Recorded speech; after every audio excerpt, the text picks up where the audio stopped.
جیسا کہ ہم نے اکثر سنا کرتے ہیں کہ فلاں جگہ پر فلاں شخص زندہ ہو گیا، اس نے مرنے کے بعد کا حال سنایا اور پھر مر گیا۔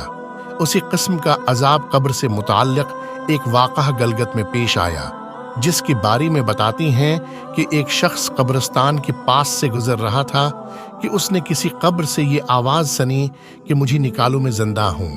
جب ایک دو مرتبہ اس نے آواز سنی تو اس نے یہ سمجھا کہ یہ میرا وہم ہے، لیکن جب مسلسل اس نے یہ آواز سنی تو اس کو یقین ہونے لگا۔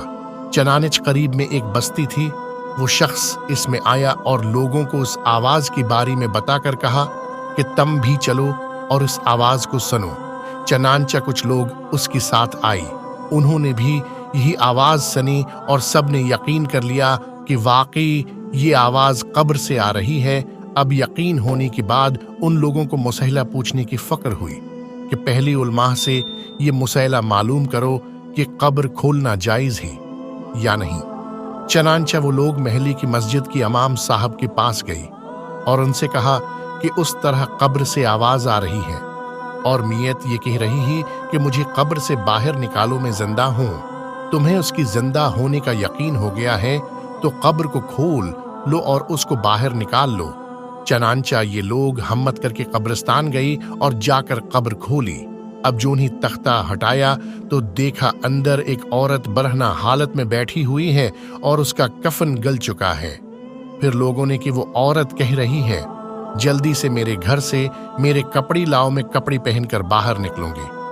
گھر گئی اور جا کر اس کی گھر والوں کو یہ واقعہ بتایا۔ اس کی کپڑی چادر وغیرہ لے کر آئی اور لا کر کے اندر پھینک دی۔ اس عورت نے ان کپڑوں کو پہنا اور چادر اپنی اوپر ڈالی، پھر تیزی سے بجلی کی طرح اپنی قبر سے نکلی اور دوڑتی ہوئی اپنے گھر کی طرف بھاگ گئی۔ گھر جا کر اس عورت نے ایک کمری میں چھپ کر اندر سے کنڈی لگا لی۔ اب جو لوگ قبرستان آئی تھی دوڑ کر اس کی گھر پہنچی۔ ان کو وہاں جا کر معلوم ہوا کہ اس نے اپنی کمری کے اندر سے کنڈی لگا رکھی ہے۔ ان لوگوں نے دستک دی کہ کنڈی کھولو۔ اندر سے اس عورت نے جواب دیا میں کنڈی تو کھول دوں گی، لیکن کمرے کے اندر وہ شخص داخل ہو جس کے اندر مجھے دیکھنے کی تاب ہو، اس لیے کہ اس وقت میری حالت ایسی ہے کہ ہر آدمی مجھے دیکھ کر برداشت نہیں کر سکے گا۔ لہذا کوئی دل گردی والا شخص اندر آئی اور آ کر میری حالت دیکھی۔ اب سب لوگ اندر جانے سے ڈر رہی تھی مگر دو چار آدمی جو مضبوط دل والی تھی، انہوں نے کہا کہ تم کنڈی کھولو، ہم اندر آئیں گے۔ اس نے کنڈی کھول دی اور کچھ لوگ اندر چلی گئی، اپنی آپ کو چادر میں چھپائی بیٹھی ہوئی تھی۔ جب یہ لوگ اندر پہنچی تو اس عورت نے سب سے پہلی اپنا سر کھولا۔ ان لوگوں نے دیکھا کہ اس کے سر پر ایک بھی بال نہیں، وہ بالکل خالی کھوپڑی ہے، نہ اس پر بال ہے نہ کہال ہے، صرف خالی ہڈی ہڈی ہے۔ لوگوں نے اس سے پوچھا تیری بال کہاں گئی؟ اس عورت نے جواب دیا کہ جب میں زندہ تھی تو ننگی سر گھر سے باہر نکلا کرتی تھی، پھر مرنے کے بعد جب میں قبر میں لائی گئی تو فرشتوں نے میرا ایک ایک بال نوچا اور اس نوچنے کے نتیجے میں بال کے ساتھ کہال بھی نکل گئی۔ اب میرے سر پر نہ بال ہیں نہ کہال ہیں۔ اس کے بعد اس عورت نے اپنی من سے ایک پڑا ہٹایا۔ جب لوگوں نے اس کا منہ دیکھا تو اتنا خوفناک ہو چکا تھا کہ سوائی دانتوں کی کچھ نظر نہیں آیا، نہ اوپر کا ہونٹ موجود تھا نہ نیچے کا ہونٹ موجود تھا، بلکہ 32 کی 32 دانت سامنے جڑی ہوئی نظر آ رہی تھی۔ سوچئے اگر کسی انسان کی صرف دانت ہی دانت نظر آئی تو کتنا ڈر اور خوف معلوم ہوتا ہے۔ اب ان لوگوں نے اس عورت سے پوچھا تیری ہونٹ کہاں گئی؟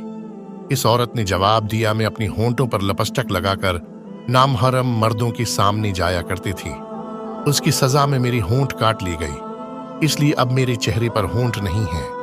پھر اس عورت نے اپنی ہاتھ اور پیروں کی انگلیاں کھولی۔ لوگوں نے دیکھا کہ اس کی ہاتھ اور پیروں کی انگلیوں میں ایک بھی ناخن نہیں تھا، تمام انگلیوں کی ناخن غائب تھی۔ اس سے پوچھا تیری انگلیوں کی ناخن کہاں گئی؟